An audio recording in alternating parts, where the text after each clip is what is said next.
Continuing with the chassis, we're going to build some leaf springs. So let's just select one of the chassis segments, left viewport. Just get a look here. My original reference, they look a little small for me scale-wise, so we're going to just do this on the fly. I'm going to get rid of everything else. I'm going to hide unselected. I'm going to go to P, zoom in. I'm going to take that first section where we have the first cutout, and let's go in, box, auto grid again. We'll use the auto grid feature. And right on top here, we're going to click, drag out a plane, hit F4 if you like to see the wireframe. I think that looks about right as far as the length and width. And just come up, just like that. Okay, so now we have our box. Then let's add some segments. 6 that way, 3 that way, maybe 2. Okay. Let's convert that to an editable poly.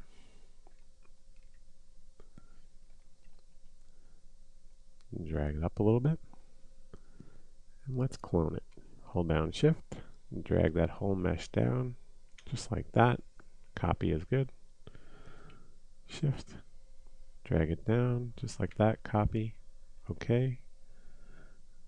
Let's scale that down a little bit. Something like that. And shift drag that new copy a little bit smaller down. Okay. These should be roughly touching. They stack and get clamped together. I'm going to shift and drag that down again. Say okay as a copy. Scale it in a little bit.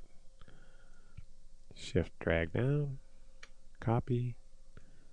And we'll do one more set. Shift and drag. Copy okay. Let's shrink that one down. Okay. And now we want them to feel a little more stepped. So I'm just going to adjust by eye. Just like that. Maybe we'll make this one a touch longer. Okay, this one a touch longer. And so on, just till they have like a stepping kind of feel. They don't have to be perfect. Let's grab the top one. And now we're going to attach the rest of those meshes. 1, 2, 3, 4, 5, 6. Click off attach. Let's add a bend modifier. Okay. Give a small angle value. Let's do 15 and hit enter. You can see it's not bending the way I want. I want it to be like a smiley face kind of smile. So let's try X. No. Y. Y has the right curve, but it's not in the right direction. So let's try this. Change the direction value to 90. Enter. And you can see there, that's more like what I was hoping for. So that looks good. That's our leaf spring assembly. Now we have to make a little bracket that goes across and attaches it to the frame. So first thing we're going to do is, let's save the file. Okay. And let's go to top viewport. Let's use a plane. I guess we can leave auto grid on. Let's do it right here. Drag it out a little bit wider than we think we need. Okay. Let's get these segments down to 1 and 1. We're going to alter it in a minute anyway. It's right in the middle. It's not quite wide enough, so let's thicken it. Something like that. Give it 2 segments in that direction, maybe 3 in the other. That's perfect. Right click it, editable poly. Let's move it up a little bit. Okay. Edge. Let's take these edges and get them closer, just a little bit. Same on this side. Shift them in. Let's select all 4 of those edges. Let's do a chamfer. A little bit less of a value. That looks good. It's 0.39 inches.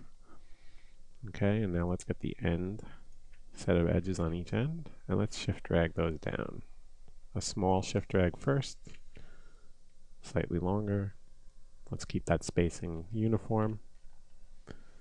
And maybe one more time. That looks good. Okay. Above the edit poly, if we hit S 5 times, there's a shell. We don't need 4 segments. Let's do 2. And let's do it in the opposite. There we go. Now you see the corners look a little crooked. You can come down here and straighten corners. Sometimes it doesn't have a great effect, and sometimes it works. It's working fine right there. Save your file again.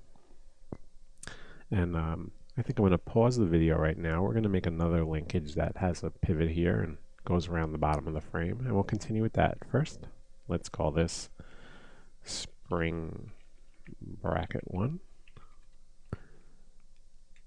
And let's make sure we also name the springs, which we didn't do. Springs-01. Save it once again. Let's select this clamp, this bracket that we built earlier. Zoom in. And you'll notice that there's a little space between the springs and the edge of the bracket. So we're going to come down here to vertex. Show end result is toggled on, which is what we want. F3. Let's grab those vertices. Move that in a little bit, just like that. Let's repeat that process on the inner side. Just tuck that down a little bit. That's perfect. Okay. Let's save our file. Now let's clone this bracket. We're going to clone it down as a copy because we're going to modify it to a different shape. And now we're going to mirror it along the Y. No, I'm sorry, the Z. Okay. I'm going to shift that down. We're going to scale it, make it a wider piece. That looks good. Okay. We're also going to scale it outward because the frame is a little wider than what we were dealing with before. Might have to move a little bit. Make adjustments as you go. Touch more width. Okay. Left viewport. Let's take some of these verts. F3. I'm going to take these. This whole set of the bottom, we're going to move them down so that they go around this little opening. Okay, perspective again, F3, that looks better. Let's grab not only that clamp, the other clamp and the springs as well. Let's center it right in the center of this opening. Doesn't have to be perfect, but close. Okay, that looks good. We'll come back to this clamp that we're building. Let's go down to the edit poly, and above that, hit E in the rollout, edit poly, edge. Let's select the center edge, Alt and L to loop select. We want to chamfer that a little bit. Right click, and let's just do that by hand. That looks good. Let's add one more segment. That's perfect. Click the check for OK. Let's grab 4 edges to here. To here, and let's shift drag those upward. Shift drag them upward again. That looks very good. Go to vertex, select the center vertex, both sides. Let's chamfer that vertice, or that vertex selection, I'm sorry. That looks good. Polygon, let's select that one and this one. Let's go to loops, or no, let's go to polygons, GeoPoly. Click on GeoPoly. You'll see it change the shape. Because it's an oblong area around that, it won't make a perfect circle, but GeoPoly is great for making circles out of squares that you create with chamfer. So I'm just going to do it by eye. That looks good on both sides. Now we'll go to local and scale it upward. Okay, we're going to delete those 2 polys. We'll do border selection. Select both borders. Chamfer. Let's right click that. Right click that one. Just a very small chamfer. Right there looks good. Maybe a little bit less. That's a good value. Okay. Let's go back up to the top of the stack. And you can see we have an opening. Let's up the iterations of Turbo Smooth to 2. That looks like what I was hoping for. The last thing we're going to do is go to left viewport. Going to make a cylinder primitive, standard primitive, cylinder. Auto grid is on, that's fine. We're going to click right in the middle of this opening, drag out a cylinder, click back. There we have it. F3 so we can see what it looks like. And let's do this. F3, adjust the height value so that you have one cylinder that goes from one end to the other.